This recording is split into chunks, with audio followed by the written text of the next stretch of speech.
Hi friends, welcome back to Moni Spicy Kitchen. இன்னைக்கு நாம என்ன ரெசிபி பார்க்க போறோம்னா சம்மருக்கு ஏத்த நல்ல கூலிங்கா இருக்கக்கூடிய சாக்லேட் மில்க் ஷேக் எப்படி பண்ணலாம்னு நாங்க பார்க்க போறோம். இது ஜஸ்ட் ஒரு 2 minutesல நம்ம ஈஸியா செஞ்சு முடிச்சிடலாம். குழந்தைகளுக்கு முக்கியமா வெயில் காலத்துல இந்த மாதிரி வீட்லயே ரொம்ப சிம்பிளா ஈஸியா நீங்க ட்ரை பண்ணி கொடுங்க. ரொம்ப விரும்பி சாப்பிடுவாங்க. சரி வாங்க இது எப்படி செய்யலாம் அப்படிங்கறதை இப்ப டீடைலா பார்த்துடலாம். அதுக்கு முன்னாடி நம்ம சேனலுக்கு இப்பதான் ஃபர்ஸ்ட் டைமா வாரீங்கன்னா மறக்காம சப்ஸ்கிரைப் பண்ணிருங்க. அப்படியே கூட இருக்கக்கூடிய பெல் பட்டனையும் பிரஸ் பண்ணிக்கோங்க. லைக் பண்ணுங்க, ஷேர் பண்ணுங்க. இப்போ வாங்க வீடியோக்குள்ள போலாம்.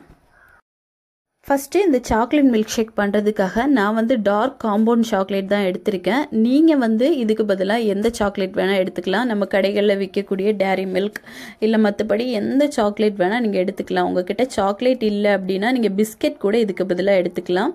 பர்பன் அப்புறமா ஓரியோ இந்த மாதிரி பிஸ்கெட்ஸ் கூட நீங்க எடுத்துக்கலாம். இப்போ இதை நல்லா துருவி எடுத்து வச்சுக்கோங்க.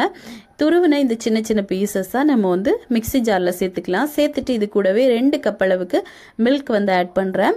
நார்மலா நம்ம காய்ச்சி ஆற வச்ச பால் தான். இந்த பாலை பார்த்தீங்க அப்படின்னா நம்ம ஃப்ரிட்ஜில் வச்சிருந்தோம், நல்ல சில்லுன்னு இருக்கக்கூடிய பால் தான் நான் எடுத்திருக்கேன். நீங்க நார்மல் பால் எடுத்தீங்க அப்படின்னா வாட்டர் சேர்க்கும் போது நல்ல கூலிங்கா இருக்கக்கூடிய தண்ணி சேருங்க. இல்ல ஐஸ் கியூப் கூட நீங்க போட்டுக்கலாம். நான் இது கூடவே ஒரு 1/2 கப் அளவுக்கு சில்லுன்னு இருக்கக்கூடிய வாட்டர் சேர்த்திருக்கேன்.